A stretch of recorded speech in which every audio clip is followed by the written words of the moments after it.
All right. Welcome to episode number 4 of Shift. Thank you for joining us today. I'm your host, Anthony Cadigan, and I run a video production company in New England called Cadigan Films. Very excited about our guest today. He is the owner and executive chef at Luca's Mediterranean Cafe in Keene, New Hampshire. Regularly featured on TV and radio programs such as Cook's Corner and What's Cooking with Luca Paris.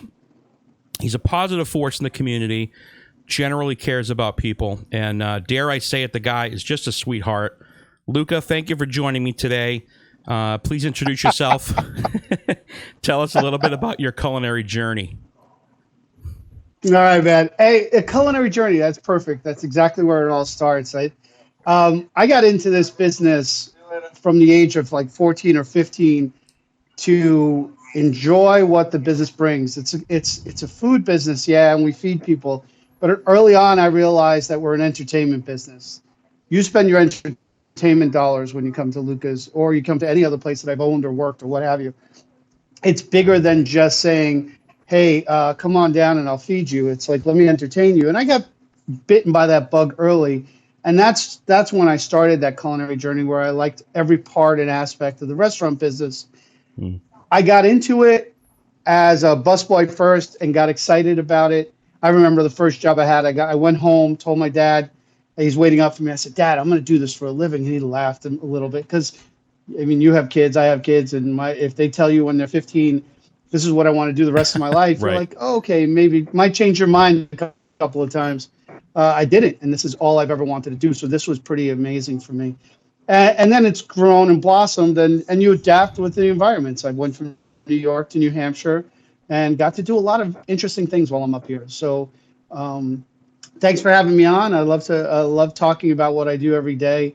But first and foremost, we're an entertainment-driven food establishment that's here to make people's memories. We're not here to remind you. You're not supposed to come in and say, wow, good, I was nourished today by food. You were supposed to say, I created a memory that's going to last me the rest of my life. That's our goal every day. And that's what we try to inspire, even during this, when we're shut down, literally shut down and sending food home. So I love it. I love it. I wanted to have you on today specifically, to talk about video content for social media, because you're a guy that gets it. The need for fresh video content. Looking at just the videos on the restaurant Facebook page, I mean, we're talking about tens of thousands of views just on the first page of videos alone. So what role does video play in your sort of overall branding? Well, I think it started, let's go back 20 years. I moved to New Hampshire. It's before the age of YouTube, Facebook, and all that. The internet is still being new, but radio was still the main thing out there. And I wanted, when I got here, when you move from a city like New York and you're part of a restaurant or food community, you're just one of many around. When you move to a place like New Hampshire, where the access to the radio stations was right there. I mean, I walked down the block and I could walk up the stairs and be in WKBK studio and say hello to the guy and say, hey, can I come on the air? It started with that, where I realized that they had a spot every Thursday that that was missing for one reason or another. And I said, you ever talk about food? I'd love to talk about food. And they said, sure, come on in, we'll do today. And it was there was no plan. There was no, we'll talk an hour about food. So I gave out a recipe. And the next day I did another one. Then I realized I needed to do more than just bring me. So I started interviewing other chefs, other restaurateurs, some cookbook authors, started reaching out. So that created that. Then Cheshire TV, which was the cable access company, came along. There was an opportunity to create my own cooking show with local businesses and be able to do the same thing. And wow, that was such an experience. And doing that, I just got the bug. I got the bug of teaching what I'd like to do. I like to be in front of the camera. It doesn't bother me. I just like talking. I mean, it kind of all worked together. But I wasn't promoting the restaurant in any of those things. I was promoting food. I wanted to talk to you about food. And by doing that, my restaurant has my name on it. I am Luca Paris. I own Luca's Mediterranean Cafe. Automatically, there became this connection with the two, and the personality that I became on the radio or on TV was associated with the restaurant, but it was also associated with having food knowledge. Now, do I have every answer to every question food-wise? Have I cooked everything? No, but I love learning about stuff. So I go in at an angle, hey, what can I learn today about food? What can you teach me as a chef, as a cookbook author, as this? I'm not the expert. I'm just a person who knows and has a passion for food, which over time has made me learn a lot about it. That being said, those were the times before we had the availability of the YouTubes and the cable and the Facebook Live and the Instagram Lives. Well, when Facebook came out, hi guys, my staff is working in the back. They're all looking. When Facebook came out, we started putting the pictures up there of the food, right? And I'll tell you exactly when this changed for me, that it became bigger than life. So we started putting our pictures on, and they all looked good and they were nice, and they weren't perfect pictures because our camera phones weren't perfect. We took some professional shots, those got on there, and we started blending that. Well, about 3 years ago, I made this sandwich from a Nona's Sunday dinner. This is the day that I know it started.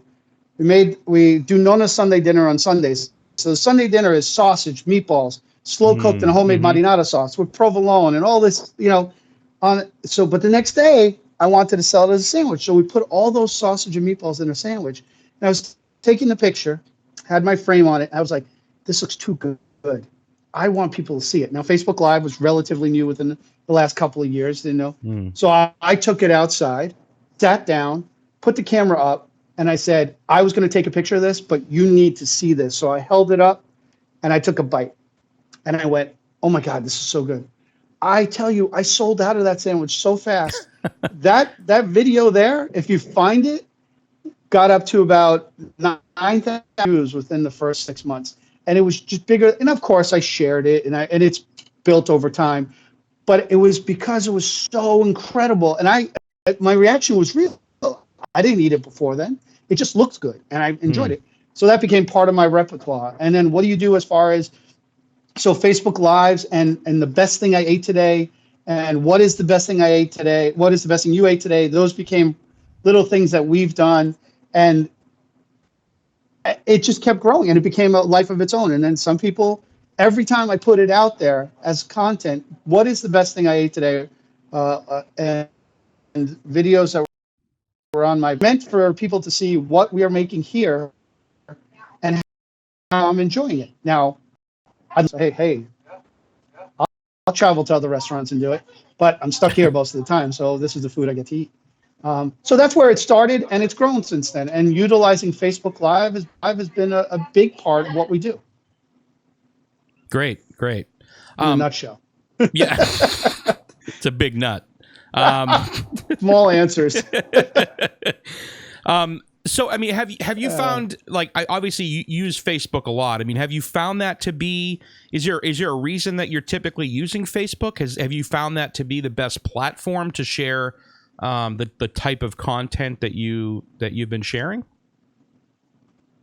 I found that Facebook initially over the last 3 years has been the biggest return on investment, which investment is next to nothing at this point because I do boost sometimes, but I find that the responses are the biggest on Facebook. But now I have shifted doing Instagram. We set up two IGTV series that I'm going to start posting to on a regular basis. I think part of it was being lazy and not having a true marketing Facebook social platform plan in place. Because my plan, what makes your decision to go on? Why do you do this? When do you change? And I think a lot of it is just in my head and my feel for what's going on. Now, if there's a dish that I need to show you about, I'm going to show you. I'm excited about it. If I'm not excited that day, or if I'm not going to get on there and fake being who I am. Yeah. Facebook has had the biggest reach for us. Has created more groups, has created some type of chemistry with or this kind of togetherness with the group I have, what's called what is the best thing you ate today. These are people from all over the country that post on there and I add mine to it, and it's kind of cool. So Facebook has been great. Instagram, I'm getting into the IGTV. I'm starting to post those on our platforms there now, and I'm using it on the same one on both. And I'm sure there's better methods, and I'm sure if someone's watching this and they have a marketing background, they'll be like, "Well, you could be doing this and this and this." This is actually working for me. I mean, it's going really well in our community. And then I also know when there's too much of me. Like you'll find videos of Katie and Lindsay, or my chef Dan, or some of the other staff, or I'll just post a video that's just of the team, because there's only so much of this face you can see, and this voice you can, at least for me. But there's a lot of people who feel the same way after like 2 seconds. But it's about changing it up. What are we doing? Sure. And then I think this with the closing, we've had a couple of new availabilities to happen, like doing my Monday nights in the kitchen and doing all these different things we're doing. So, I mean, if Facebook works, I think Instagram is going to work as well. I don't know about other platforms just yet. Fair enough. So I want to read you a quote from your website. His philosophy, talking about you, obviously, his philosophy is that food should be fun and entertaining, and some of the best dishes come from the mistakes.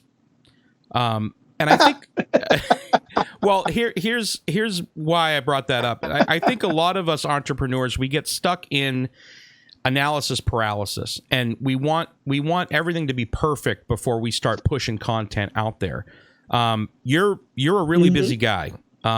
So what does the process look like for you? Like, you get an idea for video, and then what? How long until that's like live on Facebook? I had a conversation with my chef yesterday. We were talking about, and this pertains to this. I said, "Whoa, we're not doing anything for Mother's Day," so I started writing down ideas, and I sent him. It was his early day, and he goes, "Luca, if I knew you were going to be working on this, and the ideas for Mother's Day, I would have stayed, and we could have done it together." I go, "Dan, you don't understand. Well, you do know me. Once it's in my head, it has to happen, or it's gone." So if it doesn't create right then, a lot of the videos that we've created have been because I got inspired by the dish, or I got inspired by the moment, and I said, we need to do this. We had a big snowstorm in January where nobody was coming out. I knew nobody was going to come out, and we had this big pile of snow in front of the restaurant. And I had Lindsay. I said, "Lindsay, I'm not going to get my tripod. Just grab my phone. You're going to video me. We're eating the burger out there in front of the snow pile." And I was like, "Come on out. Come see me. Come see Lindsay. Come see Dan. We're in the kitchen. It's a small crew, but heck, come on out. We're here for you. And this burger's delicious." I ate it, and I fell back in the snowbank. It was not the cleanest thing I've ever done, but it was fun, and it was real. And I think when I get on my Facebook Lives and when I do my presentations, they have to be real to me, or they feel fake, or they feel rehearsed, or they feel, right. You know what I mean? And I don't ever want to feel like that. So a lot of the stuff I do, most of it's unscripted. Well, my whole life has been unscripted. Trust me. And I think that's the same for a lot of us. We just don't admit it all the time. And it doesn't have to be perfect. So what you're doing doesn't have to be perfect, but you have to give content. You just can't get on and say, "Hi, everybody. What's everyone doing?" and then wait for them. Give them some content, and if they want to interact with you on lives, they'll do it. And that's what I'm doing with my Monday night things. I feel like I'm interacting more than my other ones. So, again, small answers to your question. No, it's all good, man. I really appreciate that, and I was able to. We showed. I put some video clips from some of your Facebook stuff on there. So I actually just showed a little clip of that video where you fall back in the snowbank. I love that. I really love. I love the spontaneity of it. Oh yeah, I just showed that up there, so everybody got to see that. So I mean, look, and me as a video producer, and again, we were talking about this before we went live, and I'm certainly a perfectionist. In a lot of ways, and even like doing this show here, like this has been a stretch for me because you're going live and you make mistakes and you just kind of go with it. So that's been a challenge for me. Right. And there's a time and a place for professional quality video, but it's not feasible at scale when you're talking about the bulk of a large volume of content, in terms of what you're doing. So from a technology standpoint, and I'm asking this question for a reason, I already know the answer, but what are you using to film your videos, and do you think that has an effect on your engagement? First of all, yeah, you're right. There's a time and a place for that professional, clean, edited, produced video, and those are as important branding and building a body of work. And I've worked on both of those sides, and I have so much respect for what you guys do, for what I see you do on a regular basis, Anthony. People that I've worked with that have on professional TV, cable access TV. I mean, on every level, watching what you guys do with mixing and editing and doing all this is just impressive. What I'm doing is taking an iPhone, which has kind of revolutionized the way we've all been able to video ourselves, and I've created this whole monster of Instagram influencers and people doing weird stuff and really bad fails. They have the opportunity to film everything they're doing. In essence, it allows me to connect with people. And I asked somebody who's made movies in one of my Monday night dinner after hours in the kitchen. I said, "Oh man, I wish you on live." I said, "I wish you were here so you could help me figure out where he's going." And one of the things he says, sometimes raw is better. Sometimes it connects better. And it depends on what you're doing. For what I was doing, to have it professionally done and edited, and that there is no connection. It's not like what we're doing now is connecting with the audience and connecting with each other. Right. And sometimes that's right, and that's what's working for me in this environment. And there is a time and a place for both. My iPhone does a great job for what I need at the moment. Perfect. Yeah, I mean, sometimes it's just it's what you have. It's what you have lying around. I mean, sometimes your favorite tool for the job is the one that's right next to you, whatever you have access to at that point in time. Same thing, Anthony, real quick. Same thing is I have a bag of chef knives. I have 12 chef knives in there. But if I only have one in front of me, that one is going to be the knife I could use to do anything. Right. Right? It might not be the perfect knife, but it can do what I need it to do. So that's the most important thing. Yep. And then do something from there. Yeah. Cool. So one of the things that I want to do is just inspire people a little bit on, the types of content. I mean, obviously, you're doing stuff like the best thing I ate today, or, in the kitchen after hours and stuff like that, where you're sharing recipes, and it's obviously very food centric. And some of that stuff is just not going to translate to all industries. But I mean, what are the types of content that you've found to get the best engagement? And how can somebody go about kind of developing those types of content for themselves? Well, I think ultimately you start with your personality and what it's driven to. If you're driven to be very technical in your delivery and what you want to add, I'll give you, for instance, if you're selling cars and selling food's not that different, or presenting it. It's how you want to present it. Now, if you're this kind of real happy guy and you want to get on there and say, "Hey, come on down, check out this car," and drive around in it and talk to people about it, you can do that. The best thing I drove today is, I mean, I'll trademark it today and give it to someone if they really want. But it's really, but it's the idea of forget everything else, be yourself. You know what I mean? Be yourself and let that drive your content. So whether you have a business that is about selling food or furniture or cars, or someone like Ted down the street from me who sells shoes, he makes shoes exciting, dude. I watched a video of him, and he was talking about how socks work and the why in the socks. And I sat there and I was like, oh my God, I learned something. And he did it in a fun manner. And that is so big. do everything. It's just be informative. No matter what you're doing, you need to inform something. Like I said, do not just sit there and ask them how they're doing. Be informative, be fun, be excited about what you're doing, and everything else will take care of itself. Now, my content is, whether it's on the radio or on here, it's never only about us and what we do here and our food. Yes, that's what I have most accessibility to, so that's why it's top of my mind for me. But it's about creating items that you're going to want to see, even if you don't want to eat here. Now, does it work for both? Do I sell you on the place because you watch me make the dish that we serve here?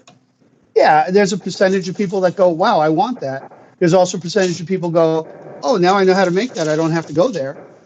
And there's a percentage of people that just want to watch it. So, and I'm fine. I just want to create fun content. I have a good time doing it. And when I don't, I think, Anthony, when I don't have a good time anymore doing it, I'm not going to do it. Because then they'll know. It'll just be some cranky old bald guy on the radio, on their YouTube or on their Facebook going, hi, I'm going to make you something. It tastes okay. I'm not going to do that. It's not fun. So I'm just going to have a good time. And luckily, when I don't feel like doing it, I have incredible people like Lindsay, who works here, Katie, and my team that'll like step in because they understand why we do it and they really like what we do. So if you're doing this for your business, be real, be yourself, talk about your content, and just put it out there. What you have nothing to lose. And if 10 people come into your business because they saw it, 5 people came into your business because they saw it, that's 5 more people that would have not done it that day. Whether it's a special of the day or it's an item.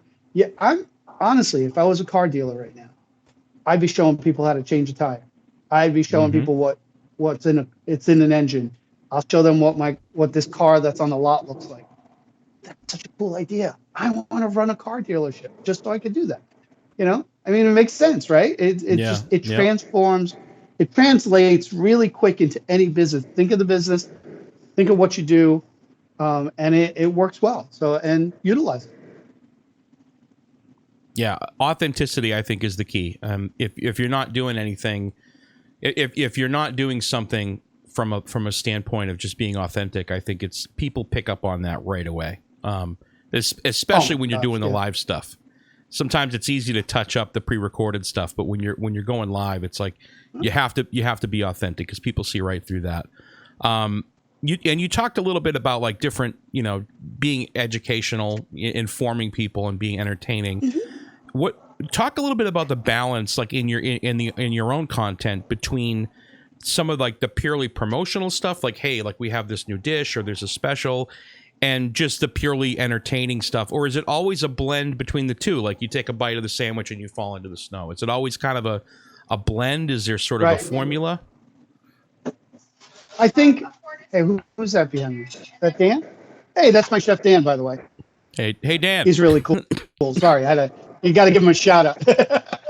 I think it's just a blend. It's the same thing when I say to people, when you come in here, what are you getting? Just great food or great entertainment? I think it's always a blend of the two. I remember that because of who I am to my business, I'm ultimately promoting my business no matter what I'm doing. Once my face is out there, same thing that if I get on Facebook and I do something really bad and say something stupid, it's going to reflect on my business, even if it's on my personal page. So one's never out of the loop. Luca at home and Luca at work, it's the same person. There's no, oh my God, I just talked about myself in the third person. I swore I'd never do that. You've ruined me forever. That's all right. No, we'll edit that out in the replay. Yeah, let's get rid of that because I'll never do that again. But I think it blends in. Like, for instance, if I'm talking to you about a sandwich I'm eating, my part is describing everything that's in that sandwich and telling you what it tastes like and telling you what the textures and the flavors. And if there's an item in there and you might not have made caramelizing onions, I want to talk about what caramelizing onions are. But I know I'm telling you about the sandwich that we're selling. I know I'm doing that, right? Mm, So that's all part of it. And I think I don't think that I think it always blends together, no matter what. right. I could do a video. I mean, I could do these do Friday things I'm doing, and ultimately, you're thinking of me in the restaurant if that's where you know me from. Hmm. And I didn't even talk about food most of the time. So, Right. Well, I mean, you certainly, and you kind of just talked about this a little bit. I mean, you're obviously very active in the community. And for the sake of time, we'll just kind of rattle off a few here. So, founded the Keen Snow and Ice Festival, created Culinary Journey Scholarship Fund, and you Yeah. just mentioned it now. I mean, host of a new weekly Facebook Live show called Spotlights with Luca Paris, featuring local businesses that are stepping up and serving the community during this, COVID-19 pandemic. So, what I want to ask you is, all that being said, do you think it's easier for you to have an impact in the community because you're well known, or are you well known because you're active in the community? It's kind of a chicken or the egg thing. wow, you just oh my gosh. I have no idea for that how that answer works. I think I think it's a can it be both? I think it So can. I think it depends. I think it depends which way you look at it. I think I grew into being known in the community, and I followed a lot of what. Again, I mentioned Ted a lot when I talk about this because I watched what Ted McGreer did when he opened his place around the same time I did, and I felt that his involvement in the community made him a community leader.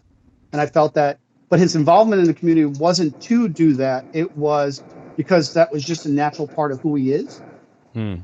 So once again, you can't be involved in things and fake it. You can't say, "Oh, I'm going to be there and help other restaurants," and go, "I really don't want to help other restaurants," or "I want to be part of this, my culinary journey scholarship. I want to give out that money, but because I want to do that, because I want it to benefit me, it's about giving back to the kids and what's going on." So I don't believe. Yeah, I think it's a blend of, again, it blends both of them together. There's some people who know me as the radio personality or on Facebook, or that I promote other restaurants, and there's some people that know me from here, and then my staff who knows me the most, who realize I don't sound like either of those guys when I'm in here. I'm just one of them, hopefully. Or Yeah.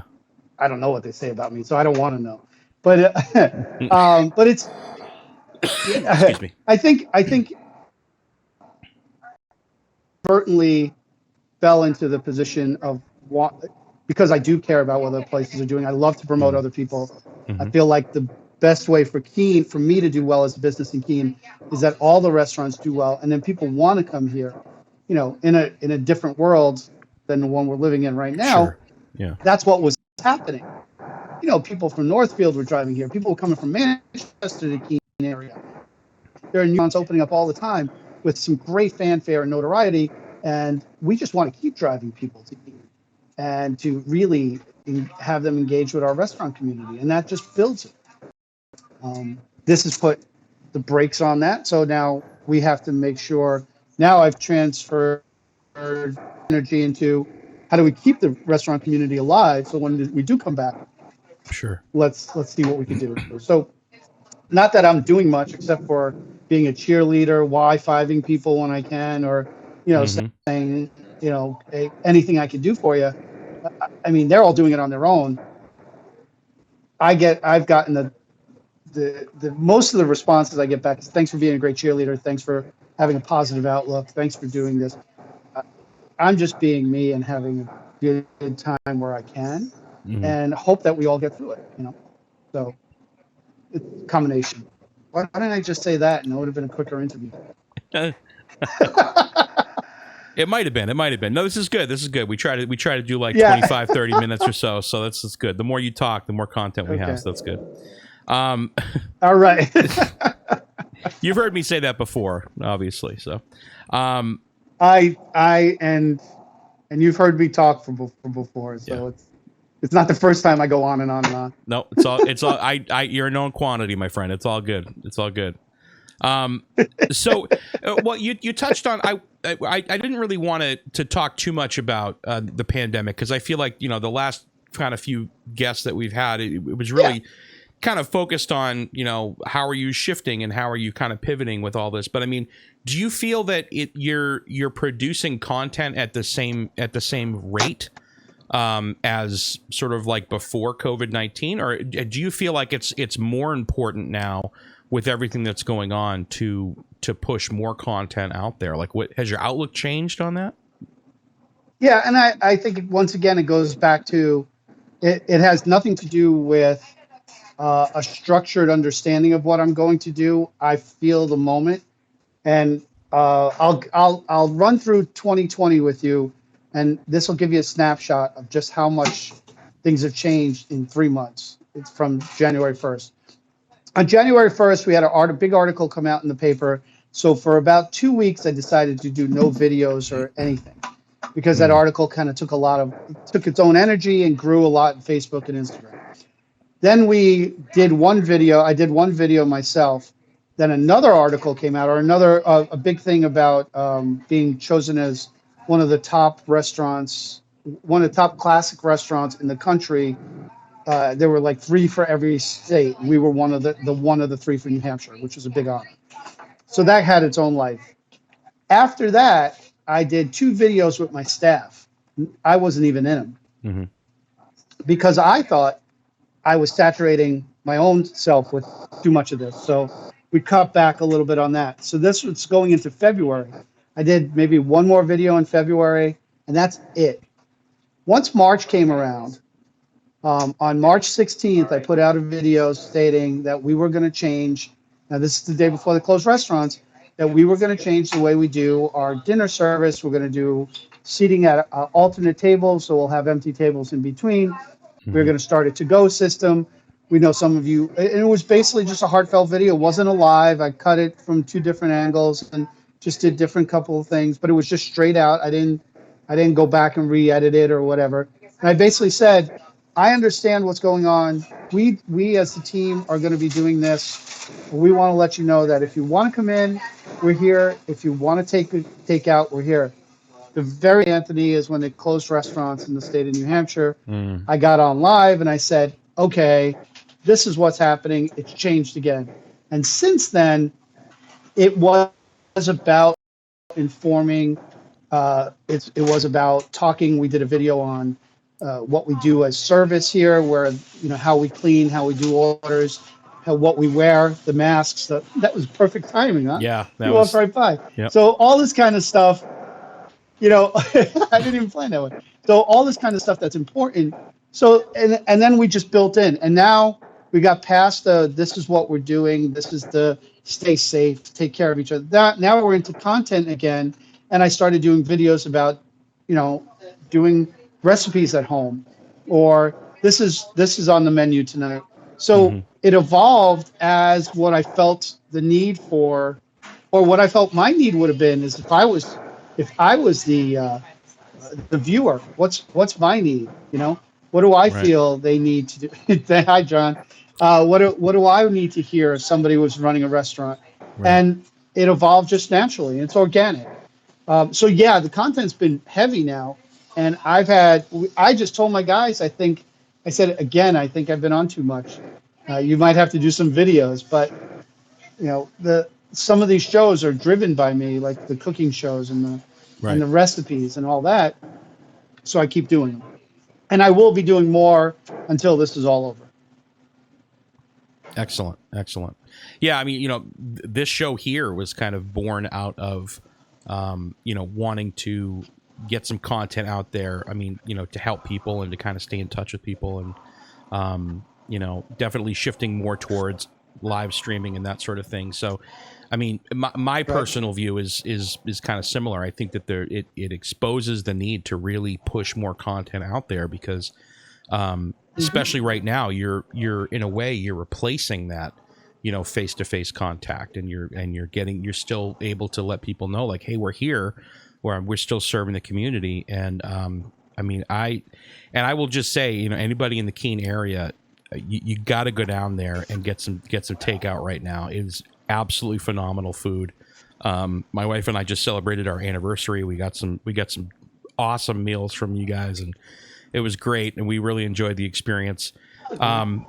Luca, how can people find you? Well, first and foremost, I'm right in Central Square on Main Street in one of the most beautiful cities on the planet, Keene, New Hampshire, one of the greatest communities. When you're looking for my content filtered around the internet, there's about 4 different pages on Facebook that you'll find things. There's the Chef Luca Paris page, which creates the after hours in the kitchen, or in the kitchen after hours. I still mess that up. I don't see, this is my whole marketing thing, and it goes here and there. I do a page called The Best Thing I Ate Today, which you'll see a lot of the sandwiches and dishes that I've eaten over the last 3 to 4 years.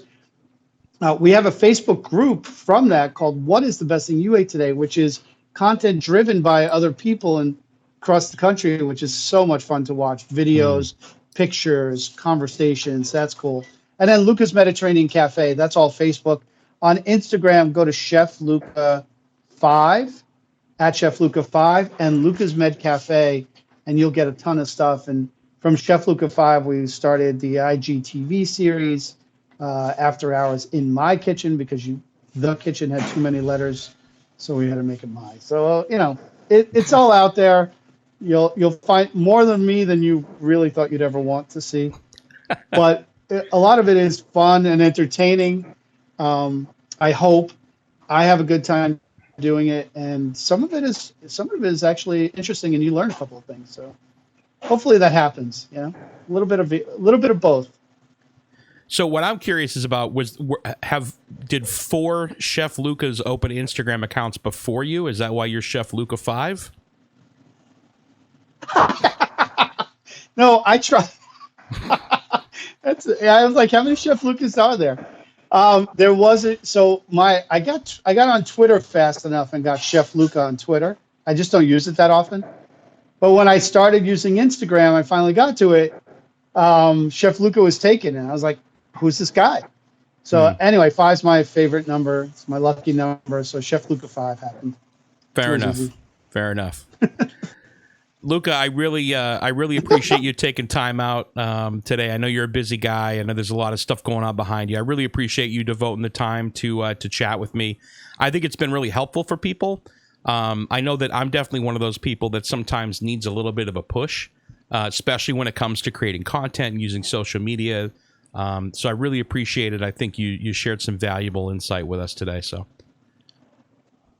well, it was fun. I think ultimately people need to remember is if you're going to do this and you're doing it to promote or talk or whatever it is, there are people who are doing at-home cooking shows or episodes or showing people how to sew. That's great, man, because you have an audience, you have your built-in friends and family that'll watch, and then slowly but surely other people.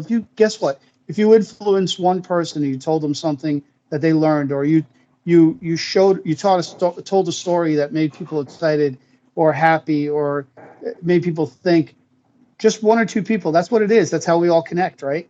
And just keep doing it. Be yourself and put it out there. And people are going to respect it. And you'll have your little core group. And when they say influencers, there's those major influencers, and then there's micro influencers. And hopefully we influence a little something every day. Make you smile, laugh at me, with me. I don't care. Laugh, just have fun. Do whatever. And maybe you learn something along the way. And I have a good time, so I'll keep doing it. And thank you, man. Thanks for this opportunity to be on. And you keep doing what you're doing, because this is important to a lot of people. Watching some of these, I'm going to watch some of the other ones you had. I know you had ISIS on recently. And those are important. They're just different ways to get more information out to the people. And it's great to have it. Awesome, man. I really appreciate that outlook. I think that it's cliche, but we need a little bit more positivity, and all this stuff that you put out, dude. It just always makes me smile and makes me laugh, and it's just good quality stuff, and just really appreciate your attitude, man. Thank you. So, I have fun doing it. Beautiful. Well, that's it for episode 4. I really appreciate everybody that tuned in today. Be sure to also check us out on YouTube. I am building all of the clips and everything from these episodes, building that all on YouTube, trying to gain some traction over there. I think eventually we're going to start shifting over towards the YouTube platform in addition to Facebook, so be sure to check that out. But that is all I've got for you today. Thank you for watching, and we'll see you next time right here on Shift.